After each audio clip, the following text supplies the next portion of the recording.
Bien, buenas noches. Estamos acá nuevamente en el Café Filosófico de los sábados de 7 a 8 de la noche por Globovisión Canal 21, como siempre para compartir algunos espacios académicos y de la vida cotidiana en relación a la cultura.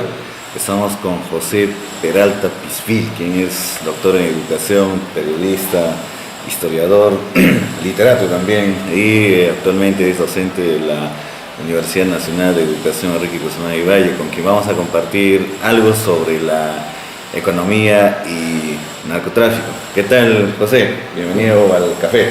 Buenas noches, ¿cómo están? A su disposición para... ¿Cómo ver esa relación que existe entre la economía y el narcotráfico? ¿Por qué le llama la atención el tema? Por ejemplo, ahora que supuestamente se radica el proceso del narcotráfico. A ver, hay asuntos muy puntuales. Estamos viendo, por ejemplo, en los gobiernos a nivel mundial, que estamos ligados, o están ligados generalmente a la corrupción. Y dentro del grupo de corrupción está un eje que tiene que ver con el narcotráfico. Si nosotros revisamos el panorama mundial de los parlamentos, por ejemplo, vamos a ver que en los parlamentos encontramos representantes que han sido o están ligados o vinculados directa o indirectamente con el narcotráfico. Entonces, hay un capital que se mueve ahí con ciertos intereses, con fines políticos y económicos. Pero bien, aquellos agentes que están involucrados en el narcotráfico y que están unidos muchos a la política y en algunos casos a la economía, tienen sus cuentas, ¿no? Tienen unas cuentas que han abierto en paraísos bancarios que están en todo el mundo, ¿no? Y cada vez que se investiga sobre estos casos, se va a descubrir, ¿no? La ingente cantidad de dinero que maneja este negocio, entre comillas, llamado narcotráfico. Entonces su presencia es notoria, pero si vamos más allá, vamos a descubrir también que dentro del plano económico hay muchas personas ligadas a las finanzas, ligadas a la economía, a la producción y a la inversión que están metidos. ¿Pero se puede comprobar algo de ellos o es especulación? ¿No? Sí. ¿Cuántos casos existen en el mundo, ¿no? Investigados por las autoridades, tanto policiales como del Poder Judicial? En el sentido de que las acusaciones, las aseveraciones que podemos hacer en relación al narcotráfico y la política, ¿podría ser comprobado? Sí, lógico. Hay investigaciones realizadas en Estados Unidos, en Europa, en Asia, en los países asiáticos, donde está bien marcada la participación del narcotráfico ahí, y en América, ¿no? Se ha comprobado por investigaciones, como decía, de las autoridades, de que muchos de los negocios, muchas de las industrias tienen algún vínculo con el narcotráfico. ¿Por qué? Porque ahí viene el famoso término que se llama el lavado de dinero. Este lavado de dinero, el narcotráfico, no se olvide, que es una de las industrias, entre comillas, que genera mayor ganancia en el mundo. Aproximadamente se estima que son 5.000 millones de dólares de ingresos líquidos que tiene el narcotráfico. Muy por encima, por ejemplo, de la industria bélica, que obtiene 4.000 millones. No, muy por encima de la banca, que obtiene 2.000 o 2.500 millones de dólares. Entonces, estamos hablando de una cantidad considerable en la cual, bueno, ¿dónde va ese dinero? Nos preguntamos. ¿No? Y vamos a ver ciudades, por ejemplo, en algunos lugares de América que tienen una explosión industrial tremenda, que tienen un desarrollo comercial tremendo, No estoy contra eso, pero habría que ver de dónde procede ese dinero, ¿no? De la noche a la mañana vamos a encontrar lugares que se desarrollan de una forma muy rápida, habiendo sido zonas paupérrimas y que lo siguen siendo porque no tienen recursos naturales que puedan explotar y puedan desarrollar socioeconómicamente a su población. Entonces la pregunta es, ¿de dónde sale ese dinero para que impulsen? Pero varias investigaciones que se hizo al respecto resulta que no han demostrado que efectivamente es producto del narcotráfico, ¿no? En la política, por ejemplo, fuiste periodista. Los periodistas son las primeras personas que hacen un seguimiento de investigación del narcotráfico, ¿no? Bueno, si hacemos una relación con otros países como México, por ejemplo, al periodista lo asesinan, ¿no? En Colombia, ahora al último en Ecuador, ¿no? Entonces parece que ellos son los que hacen una investigación más profunda en relación al narcotráfico y la política, ¿no? Pero el Poder Judicial no puede sustentar o acusar directamente a los políticos, ¿no? Ahí hay un asunto de presiones, de presión política, de presión de intereses, de favores políticos, por ejemplo en nuestro país. Recordemos la época del Fujimorismo, ¿no? Cuando captó todos los poderes públicos, dentro de ellos el Poder Judicial, y muchos de los representantes de ese poder tuvieron que ver algo con Montesinos. Montesinos era el que manejaba esa instancia del Estado. Bueno, cuando se descubre toda esta cosa del Fujimorismo y se llega a comprobar mediante investigaciones policiales de que muchos de estos mismos políticos tuvieron que ver con el lavado de activos, ¿no? Con plata procedente de dinero sucio del narcotráfico. Y una prueba más es que por declaración de los Escobar, uno de los miembros del cartel de Medellín de Colombia, que confirmaron que le habían dado a Fujimori $1 millón para su campaña política. Entonces, las cosas son notorias. Lo que pasa, muy bien, dijo usted, Edgar, que el Poder Judicial como que busca la salida en una forma muy curiosa, por no decir otra cosa, y trata de ocultar un delito que es notorio. Entonces, ¿qué hacemos? Acá el problema es también asunto de corrupción. ¿De qué tipo de corrupción estamos hablando? Puede ser moral, puede ser ética, puede ser profesional. No permite que los jueces que estén en el Poder Judicial, que deben ciertos favores, entonces se abstienen, ¿no? De hacer sentencia o de seguir con el proceso. Muchas veces el proceso queda ahí anclado, ¿no? Duerme el culto de los sueños, pasan los años y prescribe, ¿no? Pero bueno, le cuento algo. En la década de los 80 vi una película norteamericana en la cual, testimonial, ¿no? Captada de la vida real, en la cual unos senadores norteamericanos estaban involucrados en el narcotráfico. Fue un escándalo en esa época y se comprobó que estaban ligados a algunos carteles de Colombia. En México ni hablar, ¿no? En México, a pesar de que no es un país lucran en este vil negocio, pero quedó ahí. Se hicieron algunos proyectos en la selva, se sustituyó algunos productos como cacao, café, en esa zona no se producía coca, frutales, ciertos frutales, ¿no? Pero ahí quedó. Pero conociendo la geografía y la naturaleza de la selva, ¿es posible sustituir? O sea, con otro producto. A ver, la coca se pensaba de que solamente puede crecer y reproducirse en las zonas andinas. Cuando y esto lo experimentan justo los representantes de los carteles colombianos en su selva. En su selva ellos experimentan un plan piloto de llevar, por ejemplo, coca y brota. Entonces, si brota acá en la selva colombiana, entonces puede brotar en la selva peruana.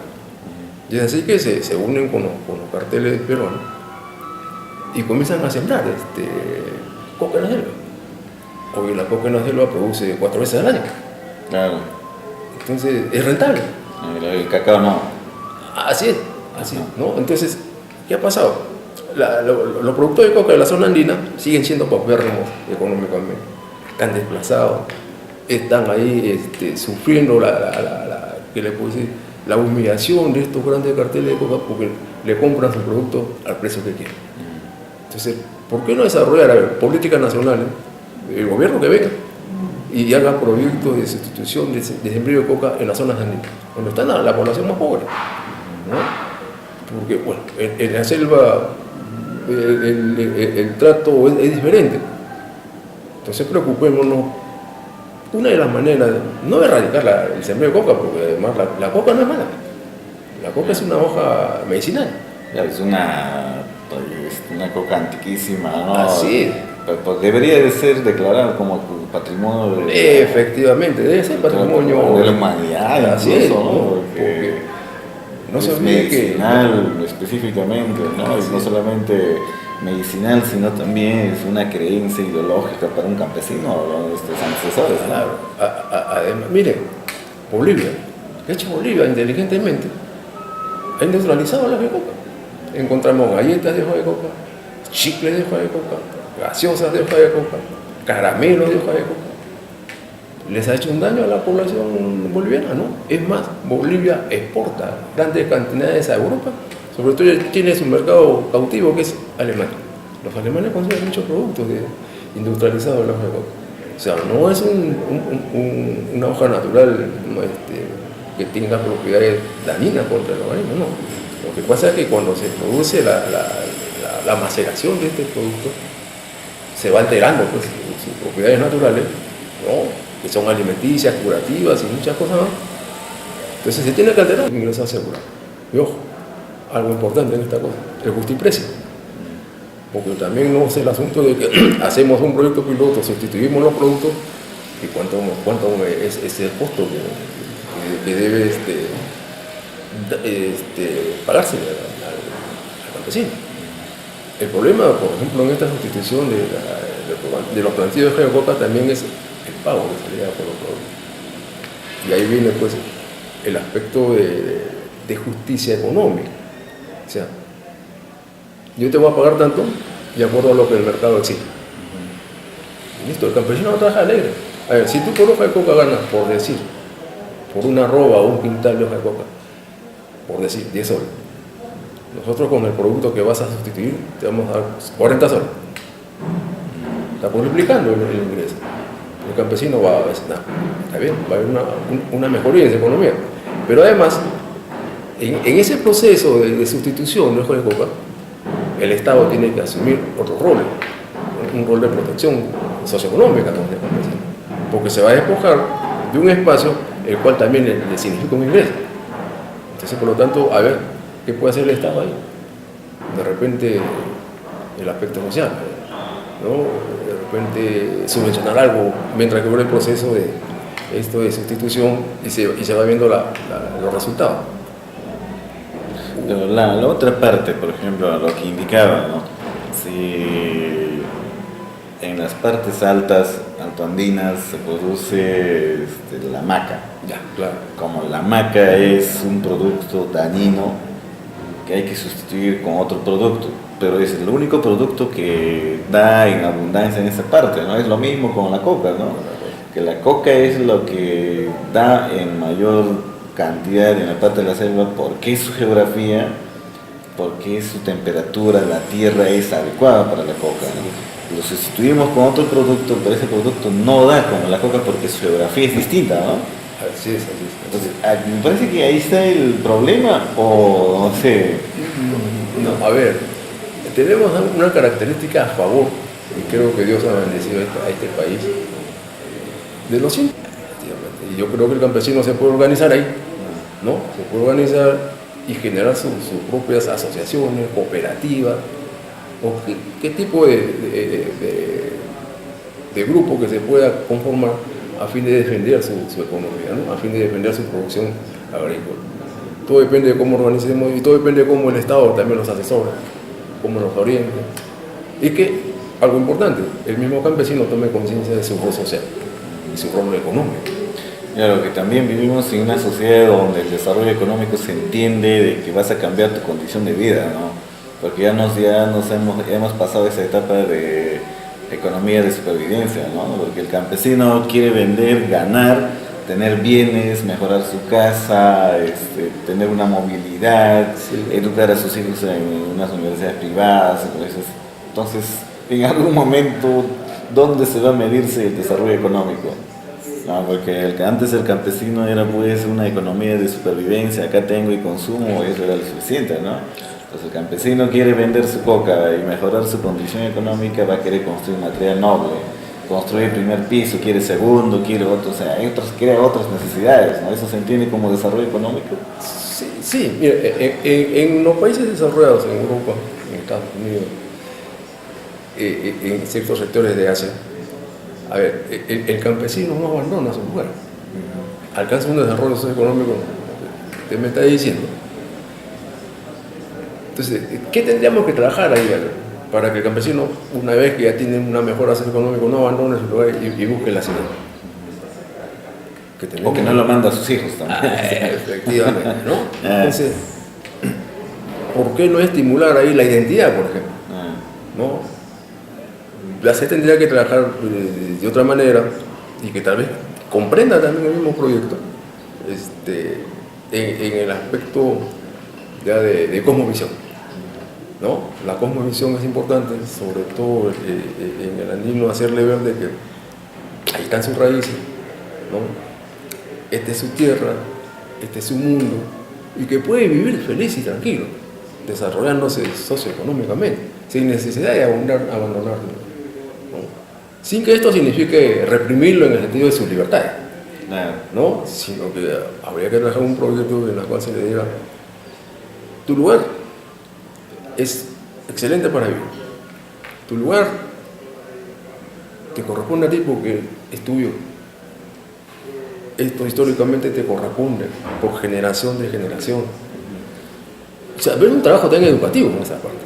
O sea, ¿cómo decirle al campesino? Tenías que crear un sentimiento, Efectivamente, pasión, efectivamente. Ese sentimiento se llama identidad. Claro. Que es lo que nos falta. No solamente al campesino, nos falta casi todos los peruanos. O sea, ¿cómo nos identificamos de lo que somos? ¿Por qué no reconocemos lo que somos? ¿No?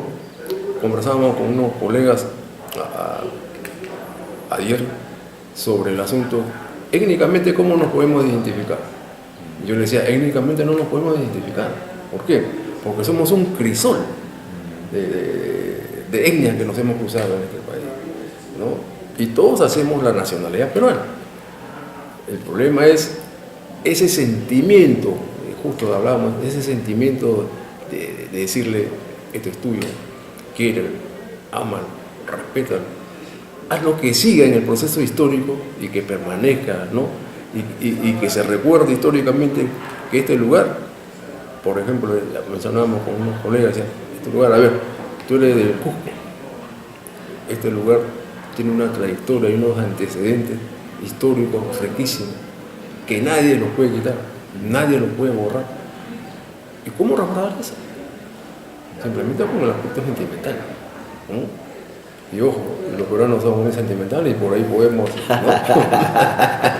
Por ahí podemos hacer un proyecto que nos conmueva la conciencia, ¿no? Sobre todo la conciencia de llamarlo de donde somos, ¿no? Pero ¿qué pasa si un campesino tiene 4 o 5 hijos y quiere desarrollarse profesionalmente, ¿no? Porque el padre no quiere que su hijo sea campesino, ¿no? Entonces acá el campesino se entiende como una persona con poca formación académica, no tiene título profesional, no tiene ni siquiera un título técnico, ¿no? Entonces la diferencia de otros países que sí, pues son campesinos que ostentan un título profesional, mínimamente tienen un título de técnico, agricultor, otro título, ¿no? En cambio acá el campesino es el campesino menospreciado, es la última escala de la sociedad inferior, ¿no? Entonces, ¿no? Porque incluso algunos lo comparan ya como una especie de lumpen, ¿no? Es un campesino, ¿no? Entonces, ¿qué hacer, no? Porque su hijo es profesional, entonces va a querer venirse a Lima, ¿no? Y también en Lima se encuentran las universidades donde ofrecen algunas carreras que el hijo quiere estudiar, ¿no? Entonces, muchos también no confían en la educación de sus universidades de la región, ¿no? Entonces viene a Lima y ya no quiere volver a su lugar de origen, ¿no? Porque tiene otro título profesional, otro estatus y desea trabajar acá y por eso puso acá y están invadidos todos los cerros en Lima, ¿no? Sí, esa es una verdad, ¿no? Pero cómo, bueno, y tiene todo su derecho el campesino de hacer que sus hijos se desarrollen profesionalmente. Claro. Entonces, el asunto es cómo trabajar acá. Y volvemos a repetir lo que estábamos mencionando en el antes. Acá se tiene que hacer un trabajo propiamente de mentalidades. En Francia, en 1920, Francia tenía ese problema de la migración campesina a las ciudades. Surgen dos grandes historiadores, Lucien Febvre y Marc Bloch. ¿Y qué hacen estos dos historiadores? Crean lo que se llama la escuela de las mentalidades en Francia, donde señalan el valor cultural, el valor humano que tiene cada persona que reside en el campo. Bueno, esa revaloración fue un trabajo mental. ¿Y qué pasó? El campesino francés comenzó a tomar conciencia de que en su lugar podía ser feliz y que a sus hijos se los podían formar en ciertas carreras en las cuales ellos después podían volver a su lugar de origen y desenvolverse profesionalmente sin necesidad de haber abandonado su lugar. A ver, por ejemplo, yo tengo 4 hijos, soy un campesino de la zona andina, he desarrollado socioeconómicamente, culturalmente y quiero que mis hijos sean diferentes. Correcto, a ver, ¿qué necesitamos acá si tenemos una empresa agrícola o hemos desarrollado una empresa agrícola o una cooperativa agrícola familiar o personal? ¿Qué necesitamos? A ver, tengo un hijo o 4, necesito acá un administrador, ya que yo no lo soy como campesino. Necesito acá un ingeniero agrónomo, ya que yo no lo soy. Necesito de repente quiero procesar algún producto natural e industrializarlo. Necesito acá un ingeniero industrial o algún ingeniero químico. Entonces, tú dices algo muy cierto. Los campesinos no quieren poner a sus hijos en las universidades regionales porque, uno, tal vez hay una mala calidad educativa, tal vez. Pero lo otro es que en esas universidades regionales no están las carreras que deberían desarrollarse ya. Para la región. Lógico. A ver, yo soy del Cusco, ¿no? ¿Qué necesito? A ver, ¿Realmente eres de Cusco? No soy cusqueño, yo soy del norte. Otro ejemplo con norte. Sí. A ver, en el norte, a ver, yo soy del departamento de Lambayeque. A ver, una extensa zona árida, desierto. A esa zona, cuando le cae agua de lluvia, o se hace un regadío, produce. Entonces, ¿qué cosa misteriosa tiene ese desierto? Que no necesita ni abono y reproduce productos naturales. Yo, a ver, me compro ciertas hectáreas en una zona árida del norte y quiero producir, a ver, limones, ¿no? O quiero producir mangos, que son los productos más tradicionales en el norte. ¿Qué hago? Bueno, me dedico a esto.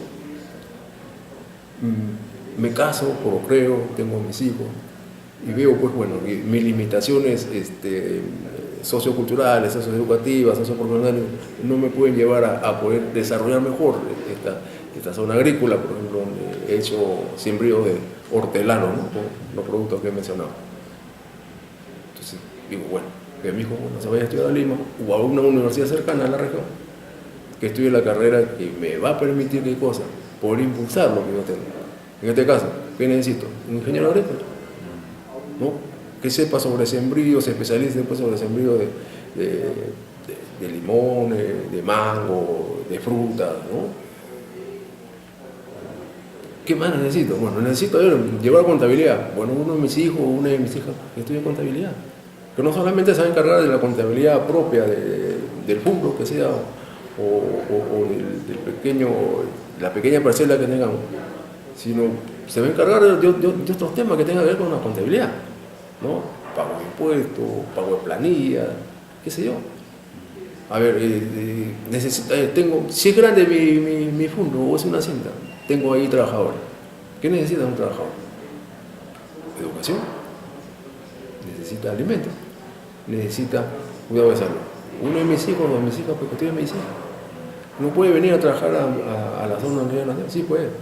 Porque no solamente se va a limitar a atender a los trabajadores y a los hijos de los trabajadores que dependen de mí, sino a los pueblos cercanos. Pero ese hijo médico va a querer trabajar en alminar Sí, en peruano japonés. Sí. Es cierto, pero acá hay una cosa que mencionabas antes, el sentimiento. O sea, yo de pequeño tengo que irle dando el valor e inculcando el valor que tiene ser natural en un lugar. Te digo algo, yo soy un provinciano, radicado acá en Lima. Yo vine muy pequeño, mis padres me trajeron, ¿no?, con el famoso sueño de la capital. Y no te han educado la emoción, sentimiento, identidad, claro, lo dejaste. Claro, yo vine de un año. Yeah. De un año, pequeño. Entonces, ya con el tiempo yo siempre viajaba a mi tierra, frecuentemente, la vez de vacaciones, por el asunto de identidad. ¿No? Yo me crié acá, me formé acá, pero mi tierra la llevo en la piel, ¿no? Mi tierra la llevo en la sangre, mi tierra la llevo en la mente, la llevo en el corazón. Entonces, yo me ponía a pensar, hace algunos años, y comentaba con mi esposa, y le decía, si mis padres me hubieran traído a los 10 años, yo me regresaba a mi tierra a los 15 o a los 20. ¿Sí? Yeah. Y si mis padres no me hubieran traído, me hubiera quedado en mi lugar. ¿No? ¿Por qué? Porque ya estando aquí en Lima, y ya habiendo desarrollado, mis padres expresaban ese sentimiento de amor al lugar y con cierta pena. En todo momento. Sí, en todo momento. Querían regresar. Y es así que, por ejemplo, mi madre viajaba 2 veces al año. Mi padre igual. Porque querían reencontrarse con qué? Con lo suyo, con su terruño, recordar las costumbres, ¿no? La vivencia, participar en mi padre le gustaba mucho el arte, la cultura, ¿no? Mi padre fue campesino, se iba a su terruño donde alguna vez trabajó. Y me contaba que cuando se iba a ver la comporta en el que él abría para regar el arroz, el sembrío de arroz. Entonces, yo notaba en mi padre ese sentimiento de pena, ¿no? De haber dejado su lugar, ¿no? Y eso reforzó en mí mi deseo de regresar a mi tierra. Es más, estoy pensando en aquí algunos años que me jubile, ir a vivir a mi tierra. No, recuperar lo que yo no viví, porque yo vine muy niño, ¿no? Ya anciano, bueno, ir, pero participar ahí, compartir. Entonces, ese es el lado, ¿verdad? Ese es lo que nos falta. O sea, los padres, ¿cómo decirle al hijo, ¿no?, que esto es tuyo? Tú sabes el valor que tiene, tú sabes lo que nos costó a tus abuelos, a mí, ¿no? Decirle, bien, tú te puedes forjar profesionalmente, te puedes desarrollar social y económicamente, culturalmente, profesionalmente, pero ¿qué? Tu tierra te necesita. Y eso hago con mis alumnos que vienen de provincia. Les digo, ustedes vienen de un Edén, ustedes vienen de un paraíso. Al infierno. Así, al infierno, efectivamente. Lima no es la gran cosa, ¿no? Entonces, ya profesionales, ustedes regresen a su país, su tierra a su tierra, a su lugar, su tierra lo necesita. Ustedes son testigos, hoy comparan, han venido hacia la capital y comparan en las condiciones que aún están sus lugares de nacimiento. ¿Acaso siendo usted un gran profesor o una gran profesora, no va a contribuir al desarrollo de su lugar? Sí, va a contribuir. Es más, está viviendo ahí en ese ambiente, está identificando y va a vivir feliz. Porque Lima ya está saturado, ¿no?, de habitantes, no hay espacio. Y con todos los problemas que nos genera Lima, ¿no?, de tráfico, de contaminación, ¿no?, de falta de atención de algunos servicios básicos, de la rapidez con que se vive y que eso nos afecta a la salud. En fin, ¿no? Algo que tenemos que reforzar en nosotros es ese sentimiento, ¿no? Yo, por ejemplo, le digo a mis hijos, si alguna vez viajan fuera del país, regresen. Yo viajé, yo estudié fuera de acá y regresé en mi país, ¿no? Mi país es mi país me necesita. Aprendí algo allá y tengo que traerlo para acá para apoyar al desarrollo, el cambio de mentalidad del país, ¿no? Pero hay unos que te dicen, ¿no? Pero tú vuelves desde un lugar acá y da la sensación de que las personas que en otros lugares están mejores, ¿no? Por ejemplo, estás estudiando en el extranjero, ¿no? Así es. ¿Estuviste en Estados Unidos? Estuve en Europa. Ya, estuve en Europa. Estuve en Portugal y estuve en España y Alemania. No quisiste quedar en ningún lado. En ninguno, ¿no? Porque desde que llegué, estudié, terminé mis estudios y pude quedarme. Ajá. Pero dije, no, mi país me necesita. Pero de acá te maltratan, de tu país te maltratan, ¿no? Sí. Pero es mi país, ¿no? Y estoy feliz, ¿no? A pesar de todo, estoy feliz, ¿no? Estoy con mi gente, estoy con mi cultura, estoy en mi sociedad con todos sus problemas que tiene. Pero soy parte de esta sociedad y en la cual también me preocupo por ayudar a que esta sociedad fluya, emerja, ¿no? Se desarrolle, cambie, sea diferente. Y sueño aún, a pesar de mis años, sueño aún de que voy a alcanzar a ver un cambio en mi sociedad. Y ojalá que sí. Te gusta el dolor, creo. Sí. Bueno, no tanto dolor, sino a veces es... Sí, con los políticos que tienes, con Sí. los ciudadanos que tienes, Sí, con los conductores de Tosicanos que tienes. Efectivamente, ¿no? O sea, un poco, no dolor, sino un poco a veces de desaliento, ¿no? Pero que tampoco me consume y tampoco me afecta en lo moral, más bien. Yo también mi punto, digo, no, yo no me voy a contagiar, no voy a caer en el desánimo, porque el propósito de la sociedad es desalentar, no de la sociedad, sino de los grupos de poder, ¿no? Desalienta a tus ciudadanos y listo, para que tú vivas feliz y puedas seguir manipulando las cosas. Y acá tiene que ver mucho la educación, ¿no? Un país educado, ni hablar. Hace, 10 años atrás, Colombia no tenía la educación que tiene hoy. Hoy Colombia nos lleva como 20 años de ventaja. Hace 30 años atrás, nuestra educación, nuestro sistema era mejor que el sistema educativo de los países del sudeste asiático. Hoy nos han ganado y nos llevan casi 50 años. ¿Por qué nos hemos estancado nosotros? O sea, ¿qué ha pasado? Algo que mencionábamos antes, nos falta identidad. Pero esa identidad, ¿no te parece que crea también un nacionalismo falso? No, a ver, vayamos por parte en la identidad. A ver, la primera forma de identidad que tenemos que valorizar o revalorar es lo étnico. ¿Perdón? Lo étnico, Ah, el aspecto étnico, ¿no? Porque nos sentimos o nos han hecho sentir o nos han hecho creer que somos ciudadanos de segunda categoría y no lo somos, ¿no? El segundo aspecto que tenemos que ver es el aspecto histórico. Cuando vienen los europeos acá, que fue una invasión por si acaso, no fue una conquista, ¿qué hubo? ¿Qué encontraron? Encontraron grupos organizados. Se quedaron asombrados. No pensábamos encontrar esto, porque tenían otra idea, ¿no? De lo que, además por equivocación, porque ellos fueron a buscar la India, no a América. O sea, América existiera. Y ojo, tampoco descubrieron América existía, ¿no? Entonces, bueno, ese es el lado. El otro lado, el aspecto cultural. A ver, ¿somos una sociedad civilizada con antecedentes milenarios? Sí. Caral, por ejemplo, la primera cultura más antigua de América, 5.000 años más o menos, ¿no? A la par con la civilización china, egipcia, Mesopotamia, hindú. Y la pregunta es, ¿y por qué nos hemos estancado nosotros? Y esas sociedades se han logrado superar, si somos contemporáneos en el tiempo.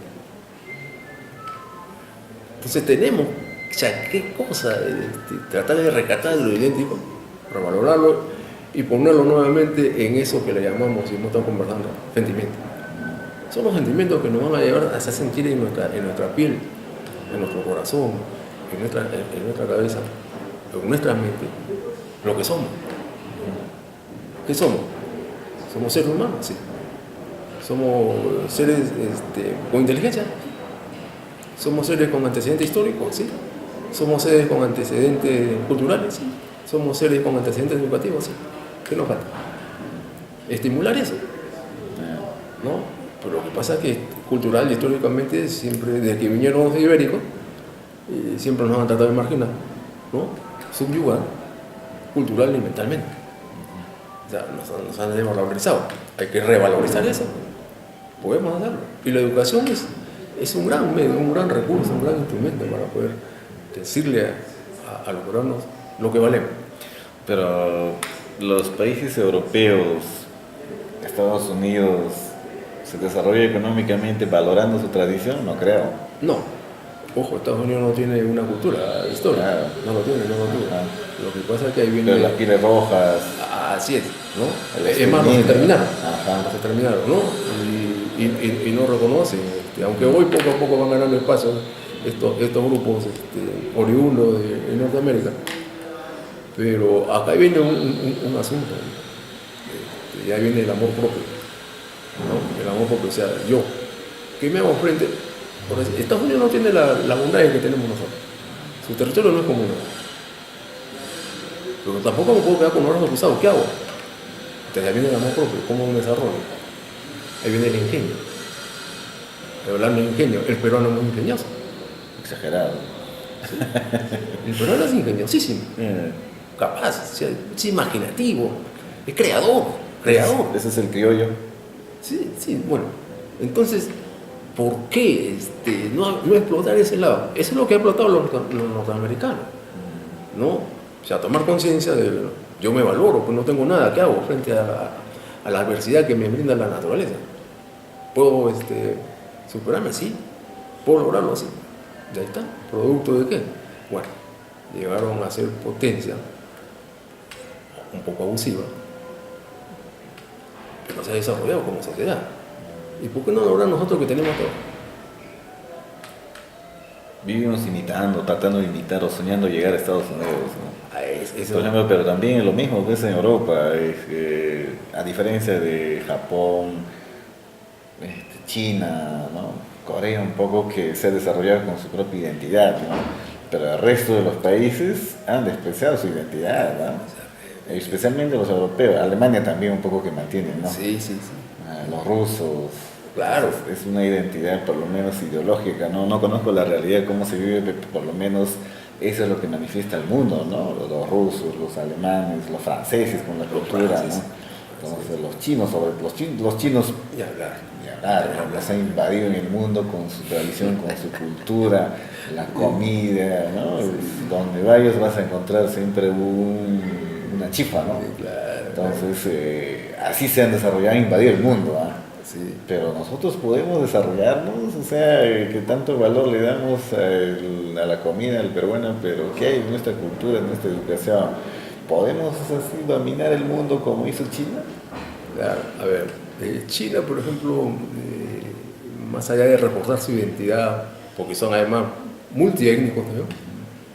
Su identidad territorial. Ellos son chinos, listo. No me interesa tu etnia. Gracias. No me interesa tu etnia, tú eres chino. Ajá. Eso es lo que nos falta acá nosotros. Ah, Acá viene el prejuicio, tú eres serrano, tú eres la costa, tú eres... ¿Qué es eso? es selvático. Acá somos peruanos. Acá no hay distinción de nada. O sea, nos hemos creado prejuicios y complejos mentales que ha sido dañino para el desarrollo humano de la persona, psicológico.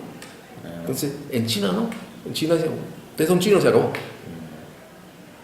Yo lo que he dicho es muy cierto. O sea, a nosotros nos hacen destacar en el mundo como cocineros. ¿Que solamente somos eso? Pues se supone que la cocina también es producto de la agricultura. De la agricultura, efectivamente, ¿no? A ver, acá tenemos Pedro Ruiz Gallo, peruano, inventor, ingeniero. Pedro Paulet, inventor, ingeniero. ¿Acaso no vinieron los chilenos cuando invadieron también el Perú y vieron en el parque universitario tremendo reloj que al mediodía cantaba el himno nacional? ¿Y se lo llevaron? Hasta ahora no pueden arreglar. Claro, envidiosos pusieron, ¿cómo los peruanos pusieron? Sí, estos son los peruanos. Década del gobierno de Mariscal Castilla, la fiebre de oro en Estados Unidos, en California. De todo el mundo iban, peruanos también fueron. Habían los famosos asaltantes en los caminos. Comenzaron a asaltar a los peruanos se quejaron ante el cónsul. En Estados Unidos el cónsul comunica acá en el gobierno, de Castilla, y Castilla le manda una advertencia al gobierno de Estados Unidos. Si siguen adaptando a los peruanos que van a los mineros peruanos que van a trabajar allá, nosotros vamos a bombardear. ¿Ah, sí? ¿Sí? Nosotros vamos a bombardear esto. Es decir que, ¿éramos potencia? Sí éramos potencia. En la época del gobierno de Castilla. Entonces, ¿por qué se ha ido perdiendo? Ojo, propósito de Castilla. Castilla es el primer censo nacional, 1860 y tanto. ¿Cuántos habitantes tenía Perú? 2 millones. 2 millones. 2 millones de habitantes. Todo Perú, que era más grande. Incluía Arica, Tarapacá, incluía los 500.000 kilómetros que nos ha robado Brasil, los 100.000 kilómetros que nos ha robado Colombia, que nos ha robado Ecuador. Éramos un país grandazo, inmenso. Casi 3 millones de kilómetros cuadrados, 2 millones de habitantes. Entonces, Castilla pide a lo que habían levantado el censo. A ver, ¿qué pasa en Perú? 95% de su población analfabeta. ¿Cuál fue la primera medida que toma Castilla después de conocerse? Construyen escuelas. En el gobierno de Castilla se han hecho más escuelas que en todos los gobiernos de la historia de Perú. Se construyeron 1.100 escuelas. ¿Propósito de desarrollo cultural? Sí. ¿Propósito de desarrollo educativo? Sí. ¿Y por qué no lo podemos ahora? Pero parece que ahora hay infraestructura. Aparentemente. No, creo que sí, hay. No, sí hay, pero no... Pero en el centralismo, pues volvemos al problema, pues.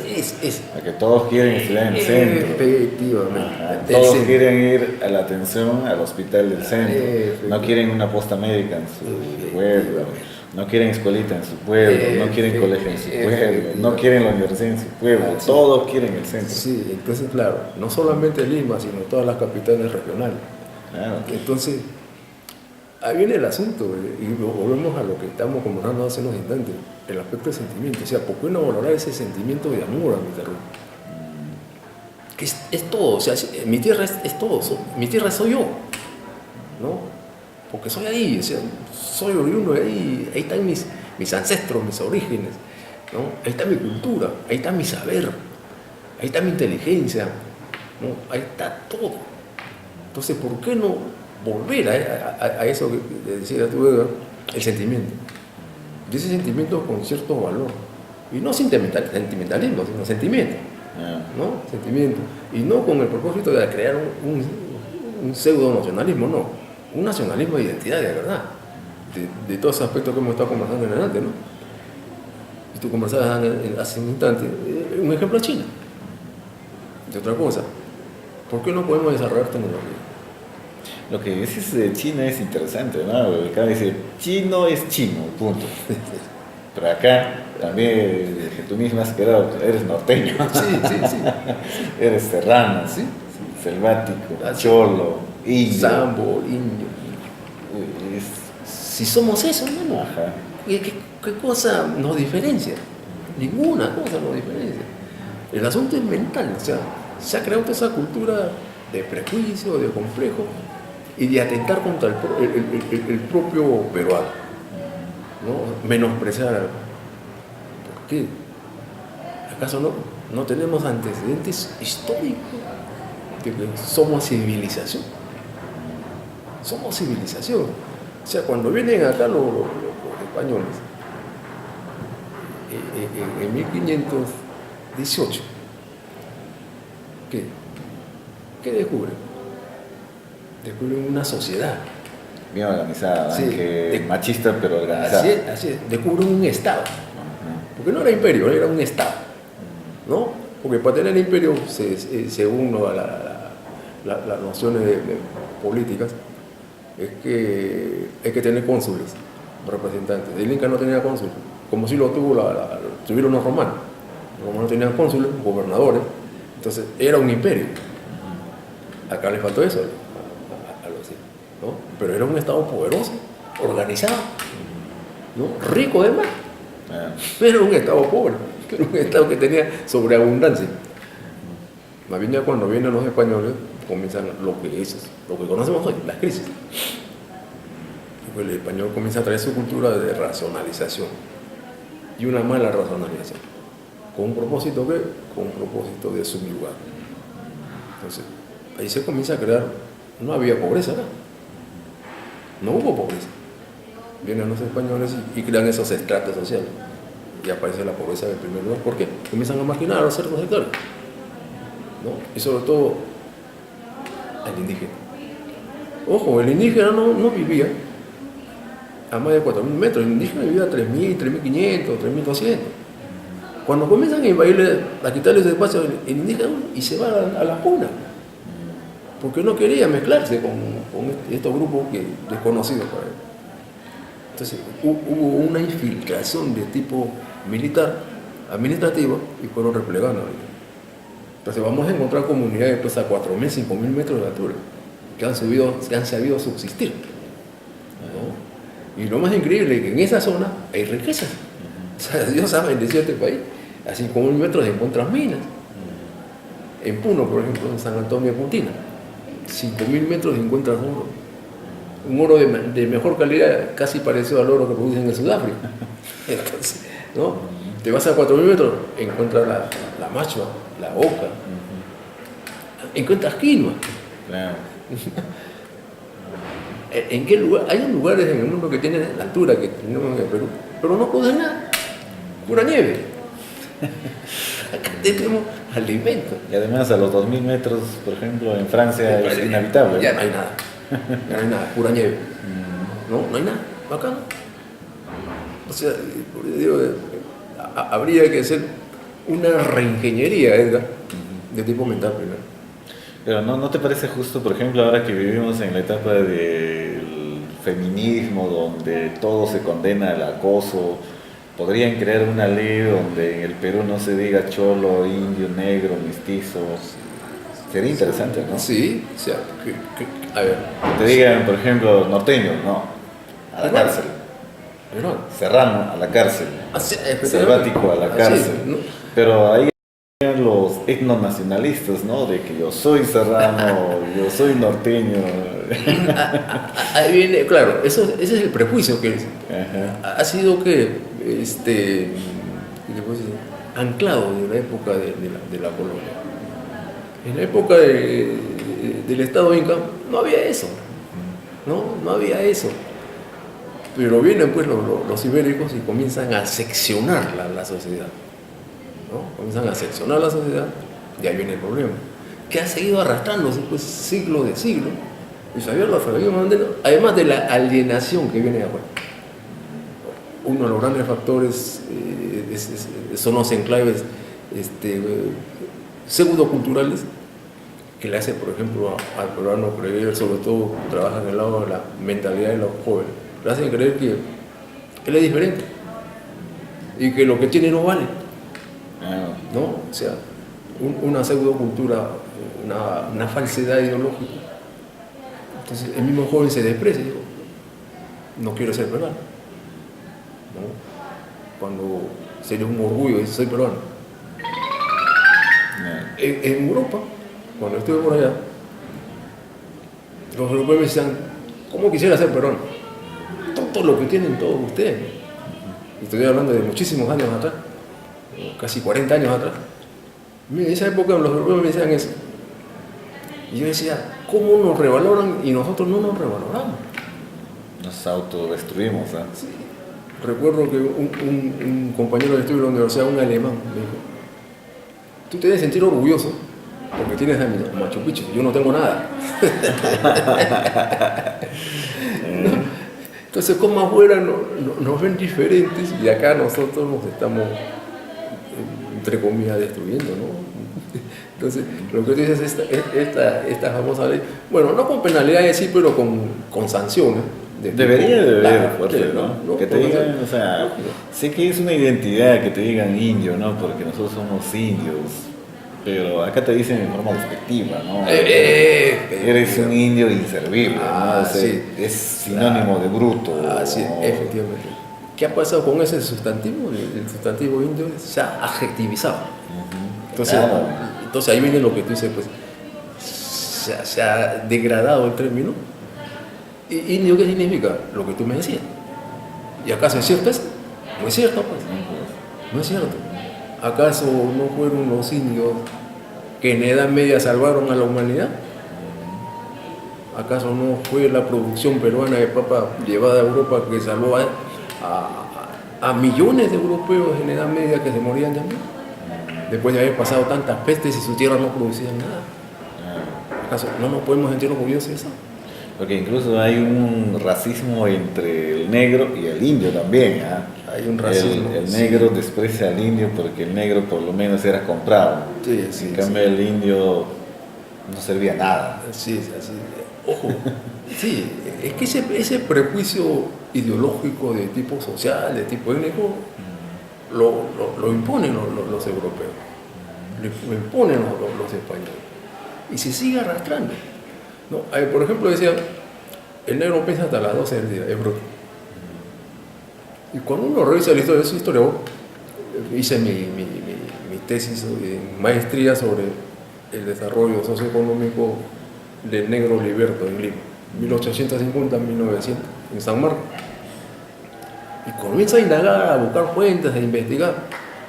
Y me doy con una sorpresa de que ya desde la Polonia hasta la República, hasta ciertos años de la República, al menos los primeros 25 años,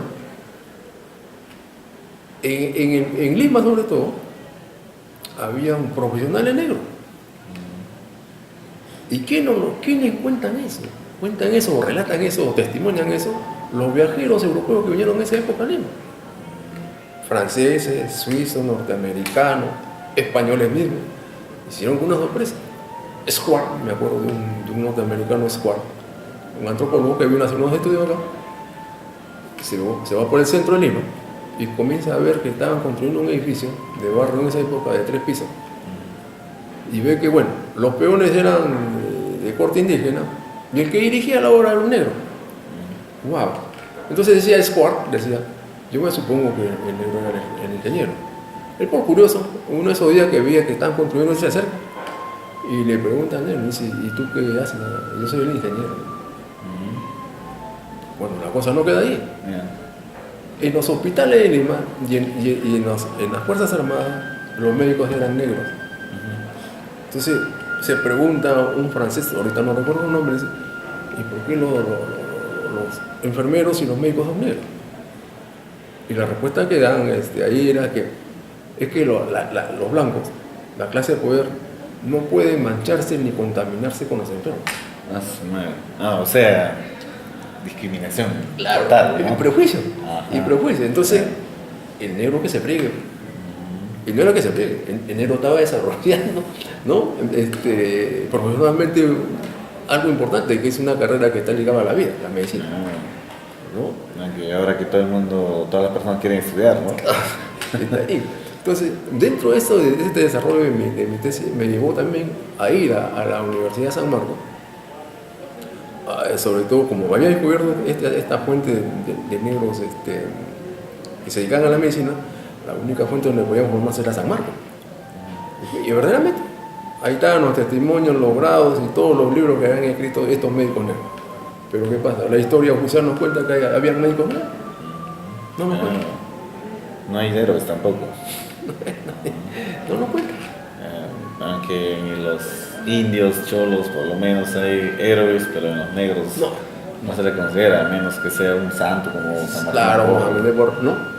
Sin embargo, pero había todo este tipo de profesionales que te estoy contando, negros. Pero la historia oficial no lo dice. O sea, ¿por qué oculta? ¿No? Porque la historia está escrita por los supuestos ganadores. Así es, ¿no? Solo destacan a negros héroes, entre comillas, aquellos que se escapaban, se rebelaban y formaban las pandillas, ¿no? Para poder liberar a los otros esclavos. El propósito era bueno. Tengo que libertar, porque los negros no eran esclavos, no nacieron esclavos. ¿No? Los capturaron, los raptaron en Europa, en África los europeos, y los trajeron a América. Raptados. Entonces tenemos mucho que hacer, te vuelvo a repetir, una reingeniería mental que nos despeje y nos despoje de prejuicios, de complejos. Somos peruanos y listo. Acá no hay diferencia de que eres crepo, cholo, negro, blanco, ojos azules, ¿verdad? No. Somos la mixtura de todo, ¿no? Somos una mixtura. Sí, porque eso es muy dañino para las personas, de que te estratifica, incluso te estigmatiza en lo que acaba de decir, los sustantivos adjetivizados, ¿no? Efectivamente. Entonces es muy grave, ¿no? Sí, porque son los enclaves culturales. ¿Para qué? Para seguir teniendo poder, para someter, para dominar, nada más, ¿no? Personas como tú, como yo u otros profesionales, sabemos qué es. ¿Y por qué no ayudarnos a salir de este prejuicio, de este complejo que nos hace daño, que no nos permite desarrollar como sociedad? Porque viene ¿qué pasa? El separatismo. No, tú no, porque tú eres de acá, tú eres de acá, tú eres de allá. Lo que no ocurrió en China, pero tú eres chino y se acabó. Aquí es narcotraficante o no, pero es chino. Acá es mochilero. Sí. No, entonces, bueno, empezamos por un tema que era ligado al narcotráfico, hemos terminado pero parece que más interesante la otra parte, sí, ¿no? Porque a veces el narcotráfico, la economía, tiene que convivir de todas maneras, ¿no? Pero que se desliguen de la política, menos pues, ¿no? Los grandes políticos o las personas que dirigen el destino de la justicia son aquellos que están más involucrados con el narcotráfico, que no está demostrado, pero por lo menos algo anda mal por ahí, ¿no? Y esos tantos acosos de lavado de dinero es esa, ¿no? ¿De dónde viene? ¿Cómo puedes lavar el dinero, no? Esos signos de riqueza de muchas personas que de la noche a la mañana tienen, ¿no? ¿Cómo? La única forma de llegar a eso es estar involucrado en el narcotráfico. Pero no es habilidad de cada uno. No, yo creo que eso ya no es habilidad. O sea, si yo me quiero meter a una red de narcotráfico, no, ya tengo una mentalidad delictiva. ¿No? Yo puedo estar, a ver, en Gamarra, ese emporio de Gamarra, provinciano, a base de esfuerzo, de trabajo, de lucha, de sacrificio, han hecho. El más grande emporio latinoamericano de comercialización de droga. ¿Se puede lograr eso? Lógico. No tengo necesidad de meterme a otras cosas. Por el lado bueno puedo conseguir muchas cosas. Pero puedes tener habilidades como narcotraficante. Y vas a ser el próximo personaje de Netflix. Aunque Netflix enfoca también pura mafia. Sí. A ver, a propósito de lo que tú me dices temprano, vi las noticias ahora y el fiscal creo que está interviniendo las propiedades de Peter Ferrari, un famoso sujeto acá peruano limeño. Y veía las imágenes y yo me quedé sorprendido. O sea, toda la vanidades en las propiedades que tenía. Carros, objetos de lujo, casas con unas piscinas inmensas. Eso acaso no tiene que ver con la economía. ¿Y quién le ha dado eso? El narcotráfico. El narcotráfico está metido en la economía. Y mueve todos los círculos de producción en la sociedad. Para construir una casa y para un narcotraficante, ¿acaso no necesito ladrillo? Cemento, fierro, que viene de la industria entre comillas formal. Pero esto también es sinónimo de narcotráfico, el fútbol, ¿o no? Está oficializado. Es narcotráfico también. Colombia. ¿Cuántos mafiosos son propietarios de los clubes colombianos? México. En Perú, Claro, también, ¿no? Pero no a nivel de Colombia, México. A nivel mundial, México, a ver, es increíble. México es uno de los mejores mercados para pagar a los futbolistas. ¿De dónde sale el dinero? ¿Dónde sale el dinero? Claro, por ejemplo, si el fútbol, la FIFA es un estado dentro de un estado, también es narcotráfico. Sí. Es tráfico, no exactamente narcotráfico, pero sí es una mafia. Sí. Entonces, que unas 2, 3 personas ganan millonadas, ¿no? Sí. Por saber patear una pelota, ¿no? Sí, increíble. Y no te olvides que el narcotráfico tiene cientos de tentáculos que ha invadido todos los espacios de la sociedad, salvo uno, las iglesias. Pero después, todo lo demás. Sí, pero ni modo, ni creas, ¿sabes? Un narcotraficante va a la iglesia, reza y le pone... Sí. Y todavía tiene la sinvergonzura de irse a golpear el pecho. Claro. Y es consciente de que le hace daño a la humanidad. Está regalando la capa de un santo, la corona de un santo, una buena vela, ¿no? Es verdad, ¿no? Entonces... La iglesia también está involucrada. Sí, ¿no? Entonces vemos pues que ha ocupado todos los espacios de la sociedad. Es muy poderoso. Decía un historiador, decía seamos conscientes, el narcotráfico ha invadido todo. Seamos conscientes, el narcotráfico tiene poder económico. ¿Acaso no sabemos que el narcotráfico, a ver, las grandes bancas, ¿acaso no mueven capital de dinero lavado? Entonces, bueno, hagamos una tregua pues, con esta persona. Formemos, llamémoslo y digámoslo, bueno, involucra esto ya formalmente pues, a la economía. Sí, informalmente ya están ahí. Claro. Bien, sí, hemos estado con José Peralta, que habíamos hablado sobre economía y narcotráfico, pero hemos involucrado algunos temas bien interesantes sobre la identidad cultural, la vivencia misma de las personas en el territorio peruano. Agradecemos por haber compartido este espacio y vamos a seguir en el próximo café. Muchas gracias. Muchas gracias.